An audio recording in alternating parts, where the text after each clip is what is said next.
प्रभु गजानन भसाणी घटिला बहुत बड़ दुर्घटना। प्रभु भसाणी एमती एक घटना घटिला जहाँकि सब चर्चार विषय पलटि।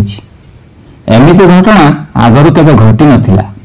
वीडियो आरंभ करिया पूर्व जदि आपण कोटी ओडिया मौड़मणि जगतर नाथ हेई कालिया ठाकुर को भक्ति करुथांती, तांको आराध्य बोली मानती, ताले वीडियोटी को लाइक शेयर कर दियंतु। चैनल टी को सब्सक्राइब कर नथिले सब्सक्राइब कर देबा पई आपण मानको मोर गोटे छोटिया अनुरोध।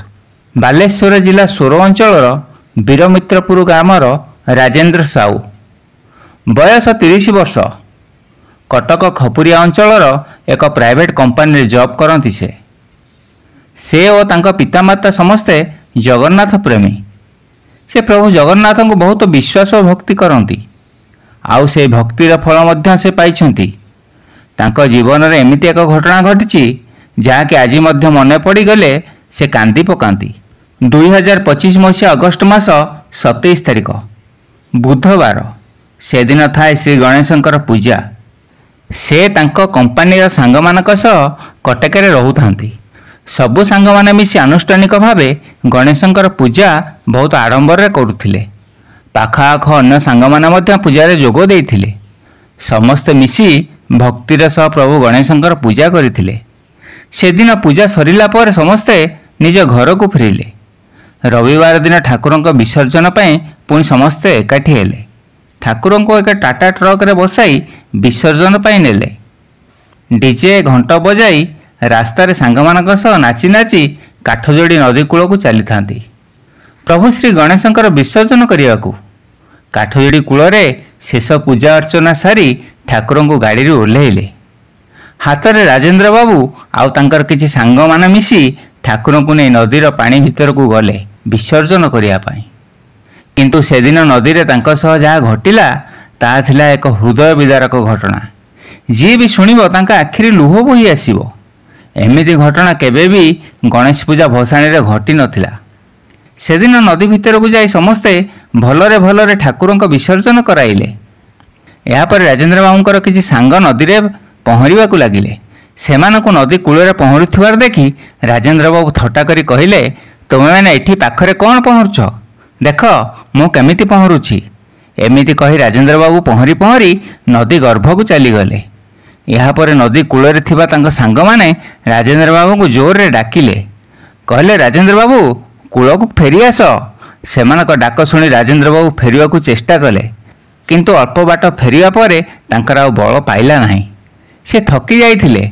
तांकर दुई जण सांग तांकु कूल को आनिबा को चेष्टा कले, किंतु नदी रे प्रखर स्रोत थिबारु राजेंद्र बाबू सेमानकु छाड़ी देइथिले। राजेंद्र बाबू मने मने भाबिले, मु न फेरिबी नाही, किंतु सेमानकु काहींक असुविधा रे पकेइबी। एमिति भाबी भाबी राजेंद्र बाबू तांको सांगंक हाथ पानी भितरे छाड़ी देइथिले। या पर सेमाने दुई जण पहरी पहरी कूलरे आसी पहुँचिले। कूलरे थिबा अन्य सांग माने केही भी साहस कले नाही पानी भितरे पसी राजेंद्र बाबू को बंचाइबा पई। कूलरे थिबा समस्त सांग माने व्यस्त होई पार्टी करुथांती एवं जोर जोर रे चिल्लाई कहउथांती, आम सांग बुड़ी जाउछि, ताको केही बंचाओ, ताको केही रक्षा कर। सेपटे राजेंद्र बाबू प्राणप्राणी चेष्टा करुथांती नदी कूल को फेरिबाकू, हेले से आसी पारु नथांती। से एते थकी जाइथिले जे तांको गोड़ हाथ हलई पारु नथांती। धीरे धीरे से पानी भितरे बुड़ीबाकू लागिले। तांको गोड़ जाई बाली रे लागुथाए। एमिति घड़ी संधि मुहूर्त रे से संपूर्ण भावे हार मानि जाइथिले। ठीक सेतिकी बेले तांकर महाप्रभु जगन्नाथଙ୍କ कथा मने पड़िला। से आउ किछि उपाय न पाई दुई हाथ को ऊपर को टेकी महाप्रभुଙ୍କ पाखरे शरण नेले। मने मने कहउथांती, हे प्रभु जगन्नाथ, हे कालिया ठाकुर, मते तुमे रक्षा कर। तुमे चाहिले सब संभव होई परिबो प्रभु। तुम कृपारु सुखिला गछरे पत्र कमलिबो। तुमे चाहिले ए गभीर नदी भितरु मते उद्धार करि परिबो महाभाऊ। मते मो माँ आ बापांक पाखरु दूरे दियानु महाप्रभु। मते उद्धार कर, मते उद्धार कर। महाप्रभु को एमिति केते कथा कही हाथ जोड़ी सेमिति नदीर गर्भ भितर थांती राजेंद्र बाबू। पाटी और नाकरे पानी पशि जाउथाए, तथापि मने मने महाप्रभु को स्मरण करुथांती राजेंद्र बाबू। आउ सेदिन काठजोड़ी नदी कूलरे घटिला चमत्कार। महाप्रभु राजेंद्र बाबू को डाक शुणी पारिले। तांका भक्त जेते विपदरे पड़िथिले भी से तांका डाक शुणती, आउ तांका भक्त को विपदरु उद्धार करती। नदी भितर राजेंद्र बाबू नाक पाटे पानी पशि से अणनिश्वासी हो जाते। आउ ठीक एतिकी बेले जड़े व्यक्ति तांकु नदी भितर टाणी आनी कूल छाड़देले। राजेंद्र बाबू सांग माने तांकु शुआई तांकु चिपाचिपी कलापर तांको पेटरू पानी सब बाहरी गला। तापरे 3 ରୁ 5 मिनिट पर तांकर चेता फेरी आसिला। चेता फेरिया पर तांको सांग माने से लोकंक विषय सब राजेंद्र बाबू को कहिले। तापर राजेंद्र बाबू और तांको सांग माने से लोक जन को बहुत खोजाखोजी कले, किंतु केउ आड़े पाइले नाही। सेठिकार किछि केउटंकु से व्यक्ति विषय पचारे से माने भी मना करदेले। से लोकों को आगरू केबे देखी नाहांती कि चिन्ही नाहांती। से लोक जनक केउ आड़े हठात उभान हो गले, केही किछि कहि परिले नाही। एकथा शुणी राजेंद्र बाबू आउ तांकर सांग माने आश्चर्य हो गले। किछि समय नदी कूल रहिबा परे सेमाने समस्ते फेरी आसिले। फेरिबा बाटर राजेंद्र बाबू केवल से व्यक्ति जनक कथा भाबुथांती। से किए थिले, केउठु आसिले, आउ हठात केउ आड़े चली गले।